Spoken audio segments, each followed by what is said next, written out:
Bismillahirrahmanirrahim.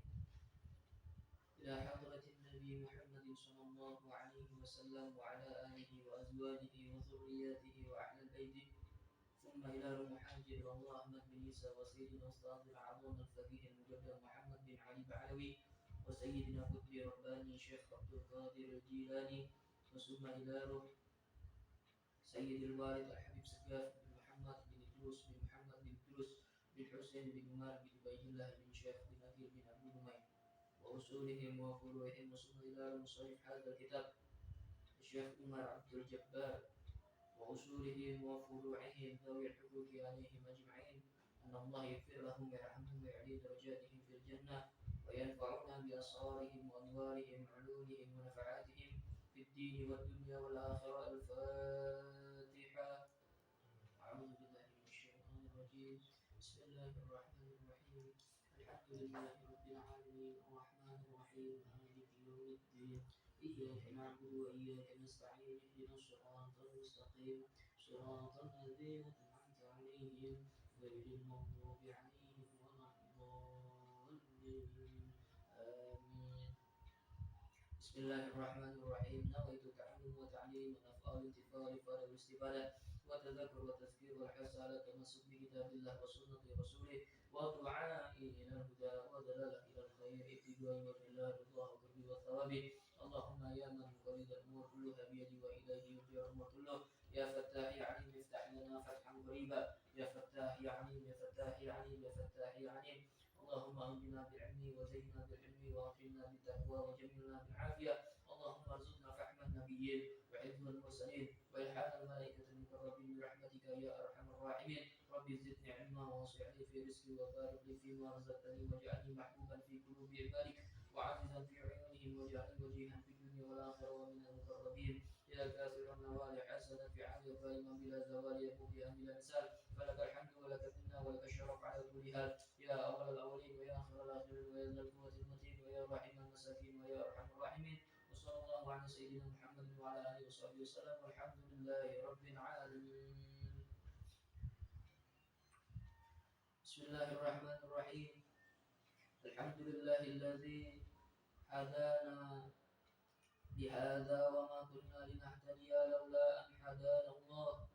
Wassalatu wassalam ala sayyidina Muhammadin nuril hidayati wa ala alihi wa sahbihi nujumir rasyad. Wa ba'd. Alhamdulillah, kita lanjutkan lagi kajian kita di dalam kitab masih dalam kitab Mabadi'ul Fiqhiyah. Sekarang sudah yang ke jilid yang kedua. Alhamdulillah, kita lanjutkan lagi sekarang tentang ahkamul Islam, tentang hukum-hukum di dalam Islam. Bismillahirrahmanirrahim. Qala musannif rahimahullahu ta'ala wa nafa'na bihi wa bi'ulumihi fi dharain amin. Wa qala radhiyallahu anhu, kam ahkamul Islam, berapakah hukum-hukum di dalam Islam atau hukum-hukum agama Islam? Jawabnya ahkamuhu khamsatun. Hukum-hukum di dalam Islam itu ada 5. Yang pertama apa? Yang pertama adalah al-fardhu. Yang pertama adalah fardu. Lalu yang kedua was-sunnatu, dan yang kedua adalah sunnah. Wal mubahu, dan yang ketiga adalah hukum mubah. Wal haramu, dan yang keempat adalah haram. Wal makruh, dan yang kelima adalah makruh. Jadi yang pertama tadi fardu, setelah itu sunnah, setelah itu mubah, yang selanjutnya adalah haram, setelah haram lalu ada makruh. Jadi 5 tuh. Nah, apa sih? Itu kan terbagi menjadi 5. Ada fardu, ada sunnah, lalu ada mubah, ada makruh, ada haram. Apa sih itu fardu? Nah, jelasin di sini. Man fardu? Apa itu fardu? Ini wajib diingat. Apa Apa sih itu fardu? Harus kita pahami. Apa itu fardu? Huwal wajibu fi'luhu fa idza fa'alahu mukallaf yanalu thawaban wa idza tarakahu yanalu 'iqaban. Apa sih itu fardu? Jawabnya huwal wajibu fi'luhu. Fardu adalah ialah sesuatu yang wajib melakukannya. Fa idza fa'alahu mukallafu yanalu thawaban. Maka ya, apabila seseorang mukallaf mengerjakan fardu, maka ia akan mendapatkan pahala. Wa idza tarakahu yanalu 'iqaban. Dan apabila yang mukallaf tadi ia meninggalkan fardu ini, maka ia akan mendapat siksa. Iqaban, maka dia akan dapat siksa. Nah, mukallaf apa?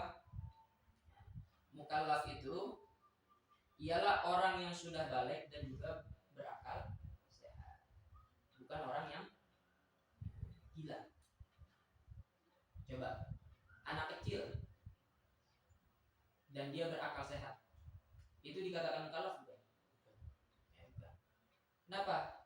Karena mukallaf itu orang yang sudah balik dan berakal sehat. Lalu orang itu sudah balik. Kalau di dalam kitab Syafi'i dan Sunnah ada berapa ciri-ciri atau tanda-tanda orang itu balik? Ada 3. Alamatul bulugi salatu. Tanda-tandanya orang balik itu ada 3. Nah, ketika dia sudah balik tapi dia nggak berakal sehat, dia dikatakan mukallaf atau bukan? Kenapa yang dikatakan mukallaf adalah orang yang balik dan juga berakal sehat. Jadi harus ada 2 ini, balik dan berakal sehat. Maka dia wajib mengerjakan yang fardu, yang hukumnya fardu, wajib dan wajib. Nah, kalau dia ngerjain dia dapat pahala. Fardu adalah sesuatu yang dikerjain dapat pahala, ditinggali dapat dosa. Yang diwajibkan oleh setiap mukallaf, kalau dikerjain dapat pahala, ditinggali dapat dosa. Itu wajib. Ya. Lalu ada lagi bagian di dalam fardu. Ya. Kam naw'an al-fardu. Berapakah ya macamnya fardu? Kam naw'an al-fardu. Berapakah macamnya atau berapa macamkah fardu itu? Fardu itu terbagi menjadi 2. Naw'ani, jawabnya fardu itu ada 2 macam. Yang pertama fardu ainin. Yang pertama adalah fardu ain, wa fardu kifayatin, dan juga fardu kifayah. Jadi yang tadi yang pertama fardu itu terbagi jadi 2. Yang pertama adalah fardu ain, yang kedua fardu kifayah. Apa sih bedanya fardu ain dengan fardu kifayah? Atau apa sih itu fardu ain dan juga apa itu fardu kifayah? Nah, di sini juga dijelasin. Ada lagi pertanyaan. Ya, karena ini metode dalam kitab ini adalah tanya jawab. Ya, di dalam kitab Mabadi'ul Fiqhiyah ini metodenya adalah tanya jawab. Dalam kitabnya. Mal fardu aini? Ya. Apa itu fardu ain? Jawabnya adalah wal wajibu fi'luhu ala kulli mukallafin kas-sholati was-shiyam.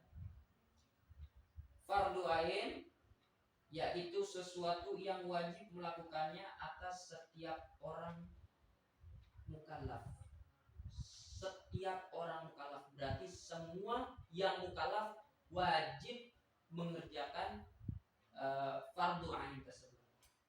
Fardu ain adalah yang wajib melakukannya atas setiap orang yang mukallaf. Dia berakal sehat, udah balik berakal sehat, maka dia wajib ngerjain itu yang namanya fardu ain. Karena fardu ain tadi yaitu sesuatu yang wajib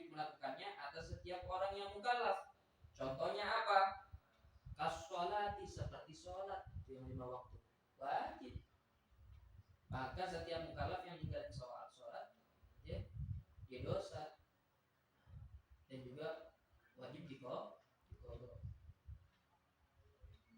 Wasyami dan juga puasa di bulan suci Ramadan wajib, nggak boleh ditinggalin ya.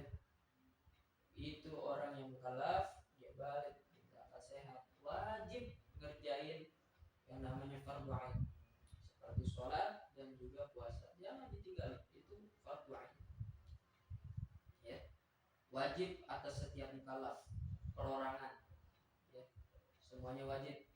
Sholat 5 waktu semuanya wajib, mau dia sebagai kedudukannya sebagai orang yang besar, mau dia di dunia ini menjadi seseorang pemerintah, wajib pemerintah juga sholat. Nggak ada, bukan yang menjadikan akhirnya dia tidak mendapat kewajiban sholat, kecuali bahkan dia dalam keadaan sakit saja wajib sholat. Nggak bisa dengan cara berdiri, dengan cara duduk seperti tasyahud, duduknya adalah tasyahud. Jadi nggak ada alasan orang meninggalkan sholat. Semuanya wajib sholat. Mau dia yang kaya wajib sholat, yang miskin wajib sholat. Mau dia menjadi orang yang ditakuti orang banyak wajib sholat. Mau dia jadi sekalipun orang yang kaya, jadi orang kaya nomor 1 di dunia ini ya wajib sholat ya. Intinya ya semuanya titipan dari Allah, sehingga nggak ada sebenarnya yang kaya yang paling kaya di dunia ini, nggak ada ya, semuanya milik Allah karena Allah lah yang maha. Ini semua yang ada di dalam dunia ini hanyalah titipan Allah Subhanahu wa taala. Sebentar aja begitu kita mati, apa itu harta kita bawa ke dalam kuburan, kita masukin tuh mobil kita ke dalam kuburan, ya nggak bisa lagi, juga nggak bermanfaat ya. Semuanya ya yang fardhu ain ini adalah yang wajib dilakukan oleh setiap mukallaf.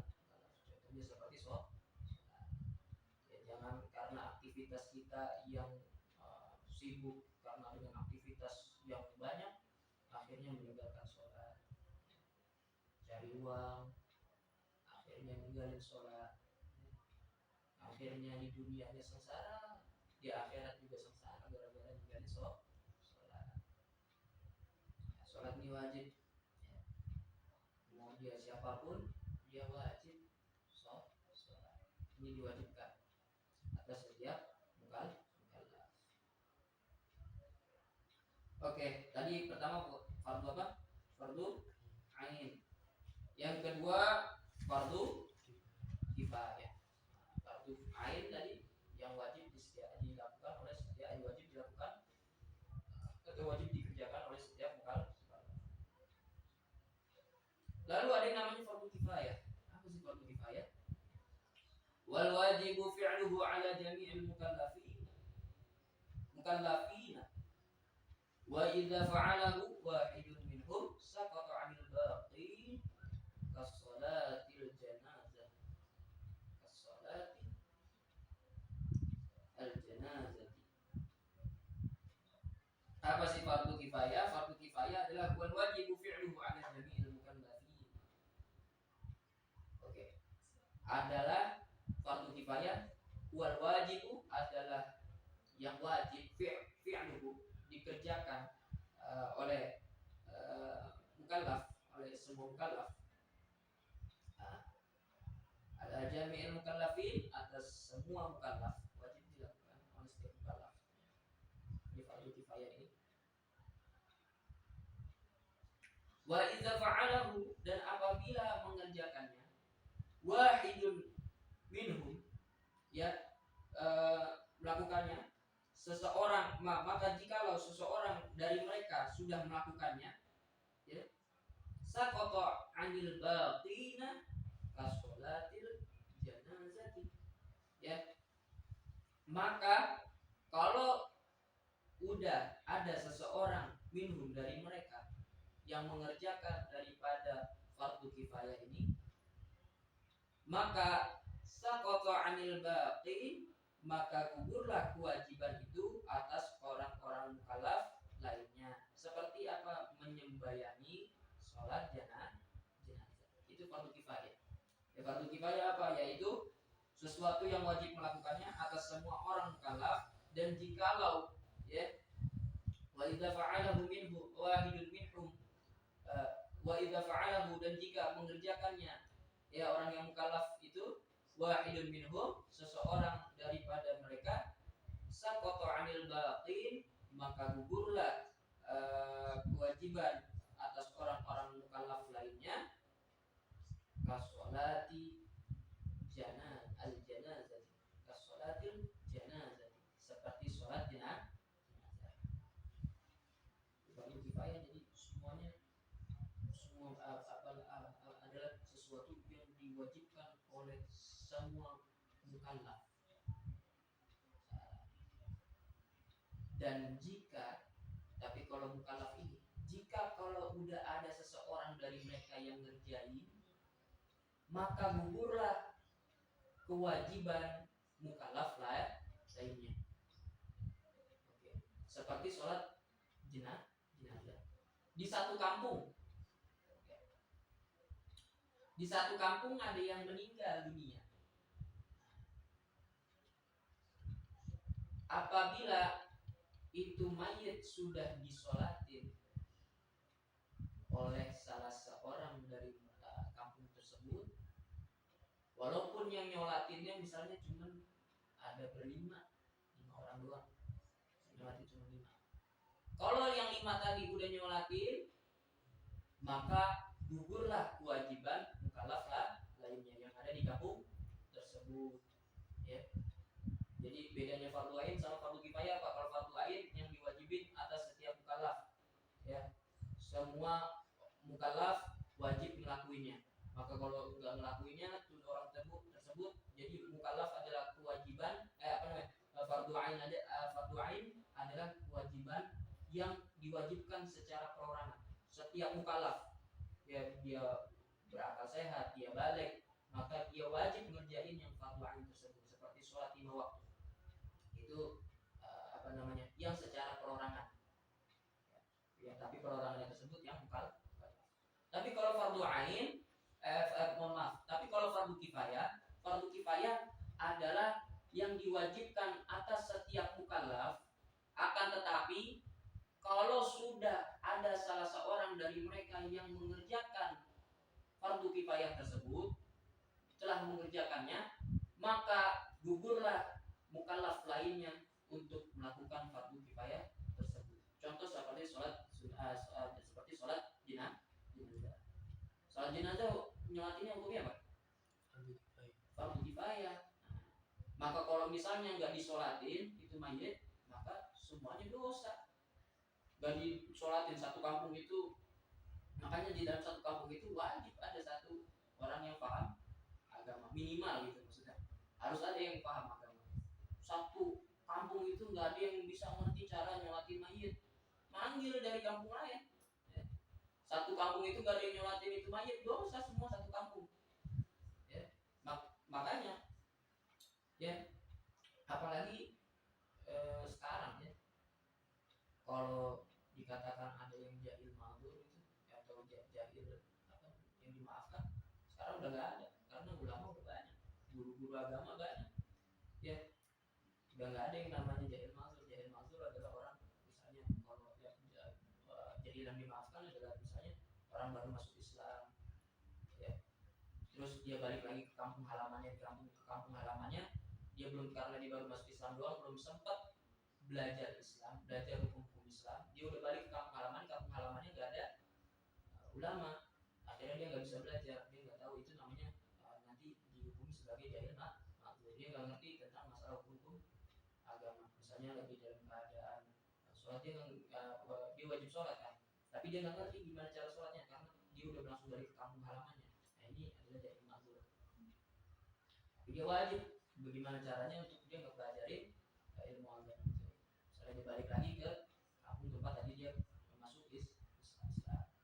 Atau jahil ma'dzur juga tadi ya, contohnya begitu juga, orang yang jauh daripada ulama, ya, maksudnya tinggalnya di kampung tersebut nggak ada ulama, dia mau belajar nggak ada biayanya untuk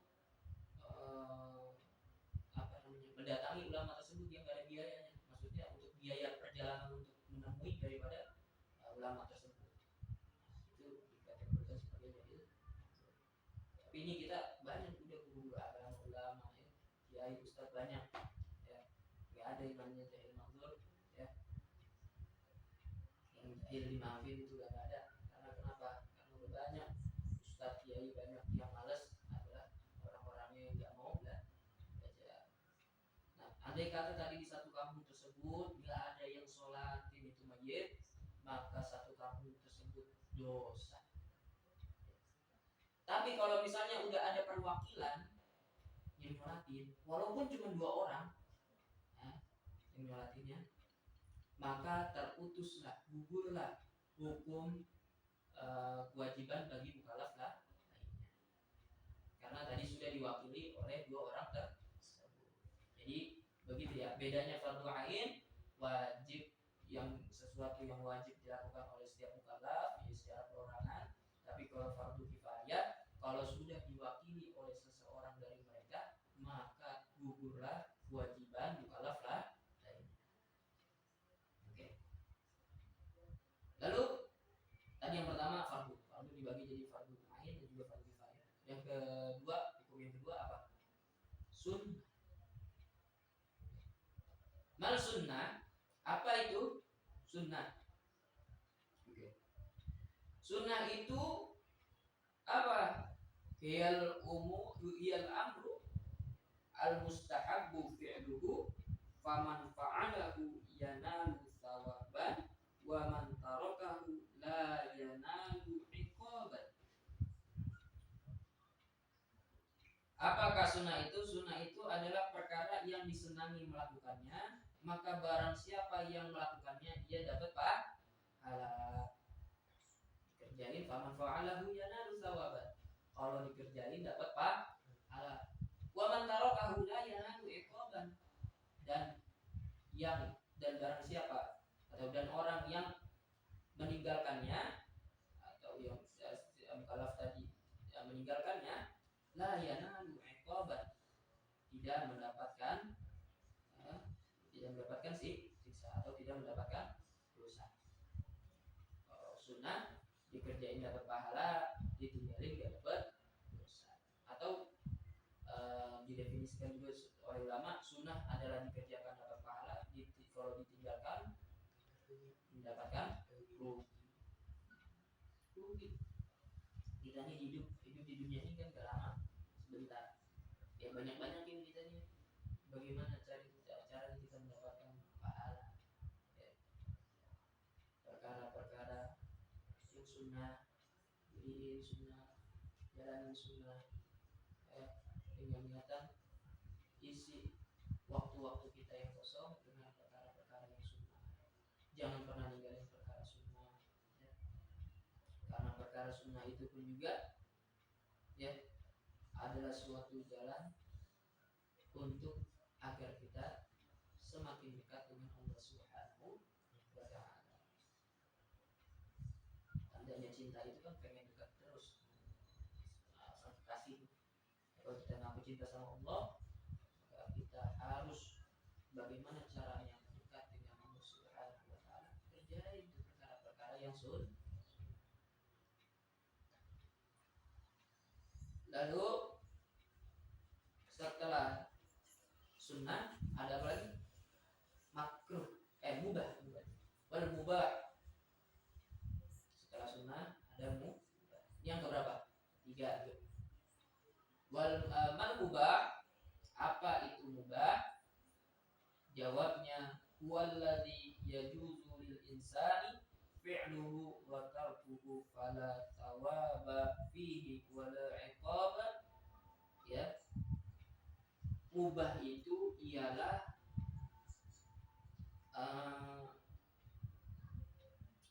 sesuatu yang bagi seorang manusia boleh melakukannya dan juga boleh meninggalkannya.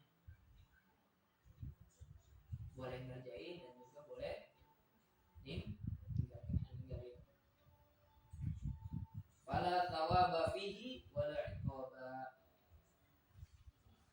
Oleh karena itu, di dalam sesuatu yang mubah gak ada yang namanya pahala dan juga tidak pula ada namanya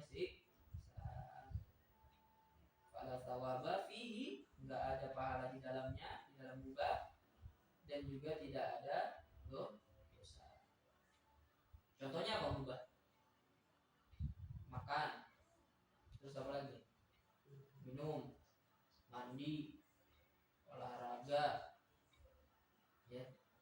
Makan dikerjain dapat dosa nggak? Dikerjain dapat pahala nggak? Ya. Kalau makan dikerjain nggak dapat pahala, ditinggalin juga nggak dapat dosa. Paling kalau tinggalin makan ya paling jadi lapar. Tinggalin makan sampai kurus. Yang namanya perkara mubah itu nggak ada pahala dan juga nggak ada dosa. Contohnya kayak tadi apa? Kayak makan dikerjain nggak ada pahalanya, tidak juga nggak ada dosa. Artinya kalau mubah itu perkara yang tidak ada pahala dan juga tidak ada dosa di dalamnya. Contohnya kayak makan. Tapi di dalam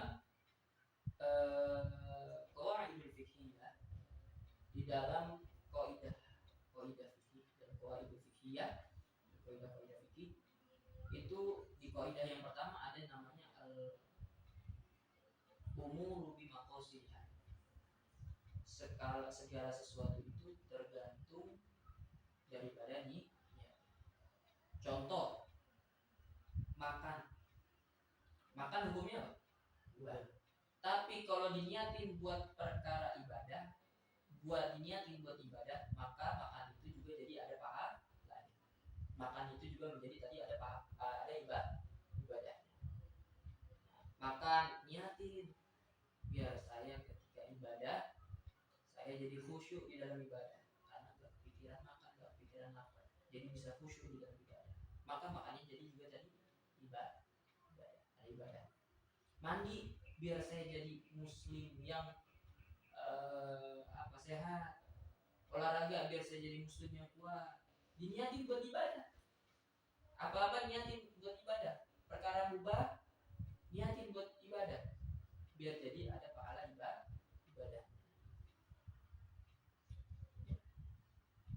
Saya dengar dari guru saya, beliau mengutip juga dari gurunya, ya Habib Salim bin Masyatiri. Habib Salim bilang kalau mau makan niatin sebagaimana niat makannya orang soleh. Niat itu buat ibadah.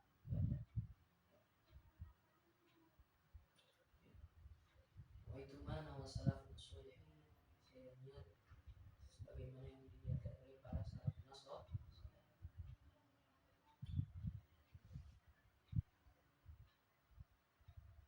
Oke, itu tadi perkara.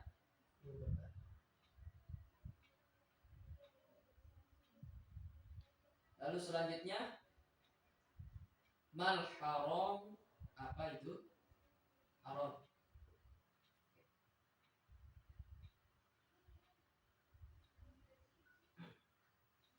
Mal haramu, ini yang berapa sekarang? Haram 4.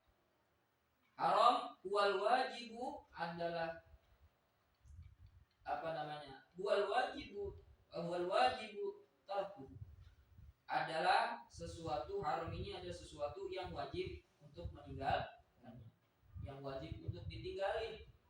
Faman fa'alahu yanalu iqaban, maka barang siapa yang mengerjakan perkara yang haram, yanalu iqaban, maka akan dapat siksa.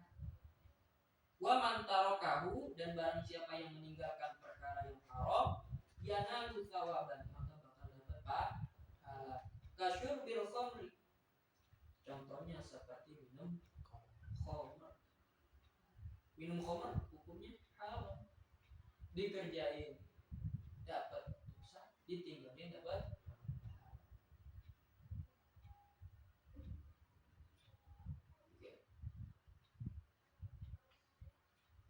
Perkara yang haram dikerjain dapat dosa, ditinggalin dapat. Itu namanya haram. Selanjutnya mal makruh, apa itu makruh? Yang berapa? 5. Mal makruh, apa itu makruh? Wal mustahabbu tarkuhu, faman tarakahu yanalu thawaban, wa man fa'alahu la yanalu iqaban. Makruh itu apa? Makruh itu adalah sesuatu perkara yang disenangi meninggalkannya. sesuatu yang disenangi meninggalkannya. Suatu perkara yang disenangi jika kalau ditinggali. Maka barang siapa yang meninggalkannya, ia mendapatkan pahala. Wa man fa'alahu, dan barang siapa yang mengerjakannya, la yanalu iqaban, enggak dapat siksa, enggak dapat dosa. Dikerjain enggak dapat pahala, dikerjain enggak dapat pahala, ditinggalin enggak dapat pahala. Faman tarakahu, dan barang siapa yang meninggalkannya, yanalu thawaban, bakal dapat pahala. Wa man fa'alahu, dan barang siapa yang la yanalu iqaban, dan barang siapa yang mengerjakannya, la yanalu iqaban, tidak mendapatkan siksa atau dosa. Jadi kalau ditinggalin dapat pahala, dikerjain nggak dapat dosa. Ya, ini adalah perkara makruh ini wal mustahabbu tarkuhu, sesuatu yang dicintai, yang disukai, tarkuhu, untuk meninggalkannya, perkara yang makruh ini. Faman tarakahu yanalu sawaban, maka barang siapa kalau orang yang meninggalkannya dapat pahala. Ninggalin perkara yang makruh dapat pahala. Tapi kalau ngerjain perkara yang makruh, ninggalin pun juga nggak dapat dosa. Artinya kalau mengerjakan perkara yang makruh nggak dapat dosa, tapi itu jadi akhirnya perkara yang sia-sia. Lebih baik mana mengerjakan dapat lebih baik mana mengerjakannya nggak dapat dosa, ninggalinnya dapat pahala. Lebih baik mana, ninggalin atau ngerjain? Ninggalin. Berarti ninggalin perkara yang makruh. Contohnya apa? Nyambut. Ya kalau rokok, ya rokok. Ya. Cuma kalau ngerokok, saya juga ngerokok. Contohnya juga itu seperti rokok. Ya. Rokok hukumnya makruh. Sesuatu kalau yang ditinggalin dapat pahala, dikerjain tapi nggak dapat dosa. Bismillah, biar kita semua biar bisa berhenti. Ya, itu perkara yang lalu selanjutnya apa? Nyambut uban. Nyambut uban hukumnya makruh. Dicabut hukumnya makruh. Kalau ditinggalkan tadi uban tadi dicabut dapat pahala. Itu perkara uban. Tapi niatnya karena Allah. Ya. Ente ngapa nggak nyambut uban? Misalnya ditanya. Misalnya si Zaid ditanya sama Ahmad. Zaid nih yang punya ubannya. Ditanya sama Ahmad. Zaid, kenapa ente nggak nyambut uban ente? Dijawab, iyalah nggak mau saya, karena nyambut uban hukumnya makruh. Saya lebih baik meninggalkan perkara yang makruh tadi. Saya nggak mau nyambut uban biar saya dapat pahala. Tapi lain beda halnya kalau misalnya si Ahmad nanya Zaid, jawaban Zaid begini. Zaid, ente kenapa nggak nyambut uban? Nah, jawaban Zaid bukan karena Allah. Kata Zaid ini, saya nggak nyambut uban karena sekarang lagi fashionnya rambutnya warna pada putih-putih. Jadi saya nggak nyambut uban saya biar saya nggak mewarnain lagi, biar ini udah begini keren, biar jadi style. Yang kayak begini dapat pahala nggak? Ninggalin nyambut ubannya tadi. Kenapa? Karena niatnya bukan karena Allah. Itu perkara yang makruh. Oke. Itu hukum-hukum bila sudah ada udah berapa menit? Setengah jam. Oke. Lanjut. Oke. Ada pertanyaan sampai sini? Boleh. Assalamualaikum warahmatullahi wabarakatuh. Waalaikumsalam warahmatullahi wabarakatuh. Ya Ustaz, ini ada satu pertanyaan tentang tadi mukallaf. Kan mukallaf adalah orang yang balik dan berakal sehat. Nah, jikalau pemabuk dia kan udah balik berakal sehat, cuman hanya kehilangan kesadaran kan. Oke, cek ada pertanyaan lain? Udah cukup sekian. Assalamualaikum warahmatullahi wabarakatuh. Waalaikumsalam warahmatullahi wabarakatuh. Oke, mukallaf itu orang yang sudah balik dan juga berakal. Sebelumnya saya mau menjelaskan dulu pembagian balik, tanda-tanda alamatul bulugh ya. Tanda ciri-cirinya orang balik itu ada 3. Yang pertama, tamamu khamsa asyarata sanatan fi dzakari wal unsa. Umurnya sudah 15 tahun, ini baik laki-laki dan perempuan. Wal ihtilamu fi dzakari wal unsa litis'ismi. Dan juga ihtilam fi dzakari wal unsa, yakni mimpi basah, ya ditandai dengan mimpi basah pada laki-laki dan perempuan litis'ismi. Ya, biasanya pada 9 tahun. Kalau litis'ismi, lalu wal haidu dan haid fil unsa pada perempuan litis'ismi. Biasanya ditandai di umur 9 tahun. Oke. Kalau sudah ada salah satu aja di dalam 3 tanda ini, maka sudah balik. Umurnya baru 9 tahun, sudah haid, balik belum? Balik. Seorang namanya Hindun, dia nggak haid, tapi umurnya udah 15 tahun, dihukumi balik bukan? Balik. Kenapa? Karena tadi tanda yang pertama, ya, kalau dia nggak haid berarti ngambilnya tadi ciri yang pertama. Apa? Tanda yang pertama, pembagian yang pertama adalah tamamu khamsa asyarata sanatan fi dzakari wal unsa. Sempurnanya umur 15 tahun fi dzakari wal unsa, baik laki-laki maupun perempuan. Oke. Ini tanda-tanda orang ya. Satu aja di situ udah ada kriteria yang di situ, satu aja maka dihukumi sudah balik. Nah, yang kedua, berakal sehat. Seorang yang mukallaf ini balik dan juga berakal sehat. Berakal sehat di sini artinya dia orang yang mempunyai kewarasan dan dia berakal sehat ini orang yang diajak ngomongnya juga benar dan bisa dan juga dia mengerjakan sesuatunya dengan keadaan yang sadar, akalnya sehat, ya, berakal sehat, artinya bukan orang yang gila. Nah, mukallaf itu orang yang balik dan berakal sehat. Dan yang tidak dikatakan mukallaf adalah orang yang majnun, yang gila. Gila itu hilang akalnya. Saya ulang, orang yang gila itu hilang akalnya disengaja atau memang secara alami. Itu apa? Kalau orang gila hilang akalnya secara alami atau buatan dia sendiri. Kalau orang gila apa?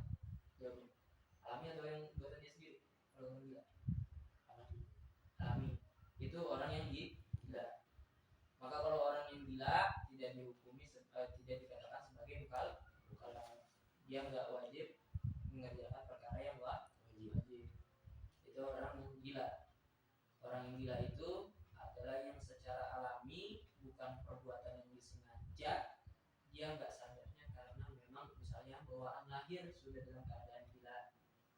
Lalu atau karena misalnya dia stres yang berlebihan, akhirnya hilang akalnya, dia jadi orang yang gila. Misalnya dia sampai umur 6 tahun masih benar, terus sampai umur 15 tahun benar, entah begitu misalnya dia lagi kena cinta, terus sakit hati yang berlebihan, akhirnya stres ngomong sama tembok. dia benar-benar bukan perbuatan yang sengaja, dia nggak sadarkan diri ngerjain sesuatu tanpa kesadaran dirinya dia, atau dihukumi sebagai orang yang hilang akal, ya, atau dihukumi sebagai akalnya nggak sehat, orang yang gila, ketawa-ketawa sendiri, ya, orang-orang apa namanya, orang-orang yang lihat dia atau dia melihat tong sampah dibilangnya gedung. Nah ini orang-orang yang gila. Nah, yang nggak dihukumi sebagai mukallaf adalah gilanya yang gila secara alami, bukan yang perbuatan yang karena disengaja. Yang ketika gila tersebut, kalau misalnya orang yang gila tadi, ya, maka tidak dikategorikan sebagai mukallaf. Lantas bagaimana kalau orang yang mabok? Dia kan hilang akalnya juga tuh. Nah, kalau orang yang mabuk hilang akalnya dia gara-gara perbuatannya dia sendiri atau karena memang perbuatan alami yang karena memang karena kodratnya dia akhirnya jadi orang gila, perbuatannya dia sendiri. Dia minum misalnya soper, ya, atau minum apa, minuman yang beralkohol, dia sengaja minum, ya, hilang akalnya. Nah yang kayak gini dia mah tetap dikatakan mukallaf, dan justru itu malah dia membuat perkara yang haram. Ya kan kalau tadi perkara yang haram apa? Diberikan contohnya. Ya, haram itu wal wajibu tarkuhu, adalah yang wajib ditinggalkan. Faman fa'alahu, barang siapa yang mengerjakannya, yanalu iqaban, maka bakal dapat siksa atau dapat dosa. Wa man tarakahu, dan barang siapa yang meninggalkannya, yanalu thawaban, maka akan dapat pahala. Contoh apa? Kasyurbil khamr, seperti orang yang minum khamr. Ya, orang yang minum khamr dosa. Ya. Terus perkara-perkara yang berbau dengan khamr ini, hilangnya akal kesadaran, akhirnya dia berbuat dosa ketika saat udah minum khamrnya dosa. Terus ketika dia dalam keadaan mabuk, dia nggak sadar apa-apa, dia misalnya mohon maaf perempuan lewat, ya, misalnya di apa namanya, melakukan pelecehan seksual, akhirnya dosanya jadi berlipat-lipat gara-gara perbuatan mabuk-mabukan tadi dengan minum khamr. Ya. Jadi orang yang mukallaf tadi adalah orang yang balik dan berakal sehat. Adapun orang yang balik doang dan nggak berakal sehat, itu kan dihukumi bukan mukallaf. Tapi nggak berakal sehatnya, kalau nggak berakal sehatnya secara alami, karena misalnya memang penyakitnya dia, penyakit maksudnya karena memang sudah kodratnya dia sudah menjadi orang yang gila dan secara lahir, atau gara-gara misalnya stres yang berlebihan sampai akhirnya beneran jadi orang yang gila. Nah, yang beneran gila itu baru tidak dikatakan sebagai mukallaf. Tapi kalau orang yang minum khamr, ya itu mah perbuatan kesalahannya dia sendiri, itu justru malah itu mancing bukan Allah Subhanahu wa taala karena mengerjakan perkara yang haram. Di sini pertanyaan lagi. Oke. Lalu waktu itu pernah ada yang bilang perkara haram ini hukum bismillah ketika mengerjakan perkara yang haram hukumnya apa? Hukumnya haram juga, ya. Waktu itu pernah ada yang ngomong, atau saya baca dari apa gitu, di Instagram saya lagi ngeliat, kalau nggak salah ada orang gitu yang baca bismillah dulu sebelum minum khamr biar jadi berkah. Kebetulan itu orang yang ngomong itu ya dari seseorang yang dikenal orang banyak juga, anak dari seseorang yang dikenal banyak orang. Nah, saya mau jelasin dulu itu bismillah itu ada 5 hukumnya. Membaca bismillah itu ada 5 hukumnya. Hukumnya ada 5. Walil basmalati khamsatu ahkam. Dan untuk bismillah itu ada 5 hukumnya. Terbagi menjadi 5 hukum. Yang pertama al-wujubu kama fi shalah. Bismillah hukumnya wajib seperti dalam sholat. Karena kita dalam mazhab Syafi'i ya menganggap bahwasanya Bismillah itu bagian daripada surat Al-Fatihah, dan Al-Fatihah ini adalah rukun, termasuk bagian daripada rukun dalam sholat. Wal hurmah, dan juga Bismillah hukumnya haram alal muharrami li dzatihi kasyurbil khamr. Haram seperti yang di atas yang diharamkan karena zatnya, seperti minum khamr. Khamr hukumnya haram. Minum khamr ya haram. Baca bismillah sebelum minum khamr hukumnya juga haram. Judi haram enggak? Haram. Sebelum judi, kita sebelum judi baca dulu dah bismillah biar berkah gitu. Atau lagi mau minum khamr, yo bismillah. Biar berkah dari mana itu? Haram. Atau perkara yang haram, baca bismillahnya juga hukumnya jadi haram. Ya. Nah itu dia perkara yang haram, ayat bismillah hukum, membaca bismillah hukumnya haram atas yang diharamkan karena zatnya.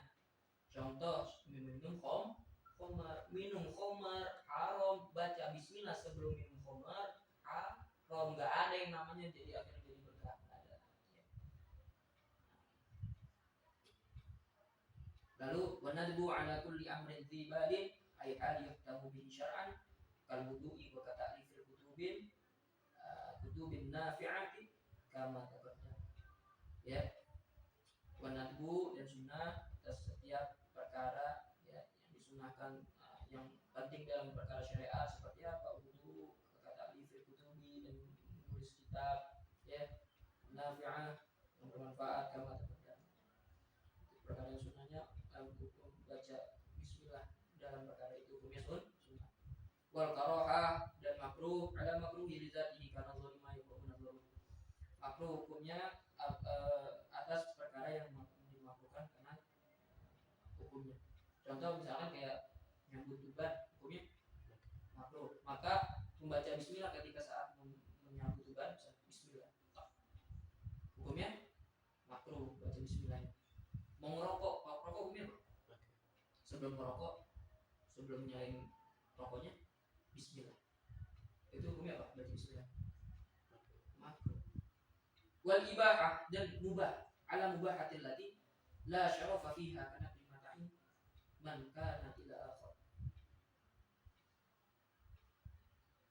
min makanin ila akhir. Wal ibahah, dan mubah ala mubahatil lati la syarafa fiha ya, karena kalimatain min makanin ila akhir ya. Bismillah hukumnya mubah, contohnya seperti ini, pindahin satu barang ke tempat dari tempat satu ke tempat lain. Saya begini, ini tadinya tempatnya di sini, saya pindahin begini. Bismillah. Hukum baca bismillahnya mubah. Tadi udah dijelasin ya, mubah. Yang enggak ada pahala dan dosanya di dalamnya. Membaca bismillah ketika saat memindahkan barang dari satu tempat ke tempat lain hukumnya mubah. Tadi berapa hukum baca basmalah? 5. Ada basmalah di khamsatu ahkamin ya. Dan untuk basmalah hukumnya ada 5. Ada wajib bismillah, membaca bismillah hukumnya menjadi wajib, ada juga menjadi haram, ada juga menjadi sunnah, ada juga menjadi makruh, ada juga menjadi mubah. Itu 5 ya. Itu yang kita pelajari hari ini. Semoga bermanfaat dalam kehidupan kita sehari-hari, dan jadi semoga yang kita pelajari hari ini bermanfaat dalam kehidupan kita, dan ini juga semoga menjadi amalan kita meningkatkan diri kepada ilmu agar kelak nanti di akhirat, karena kita meningkatkan diri kita dengan ilmu, niatin sampai mati dalam keadaan menuntut ilmu. Amin. Agar ketika nanti kita mati ya di dunia dihukumi sebagai orang yang mati biasa saja, tapi di akhirat dihukumi sebagai orang yang mati syahid, dan dikumpulkan dengan orang-orang, dibangkitkan dengan orang-orang yang mati syahid karena meningkatkan dirinya dengan ilmu. Amin ya rabbal alamin. Al-Fatihah.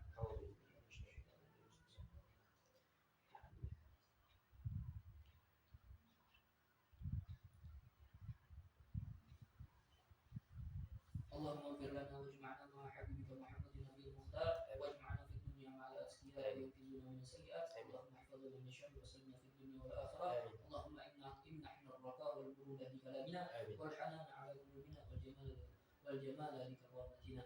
ربنا آتنا في الدنيا حسنة آمين. وفي الآخرة حسنة وقنا عذاب النار. آمين. اللهم ادخلنا الجنة مع الأبرار يا عزيز الغفار رب العالمين. آمين. سبحان ربك رب العزة عما يصفون وسلام على المرسلين والحمد لله رب العالمين. آمين. والسلام عليكم ورحمة الله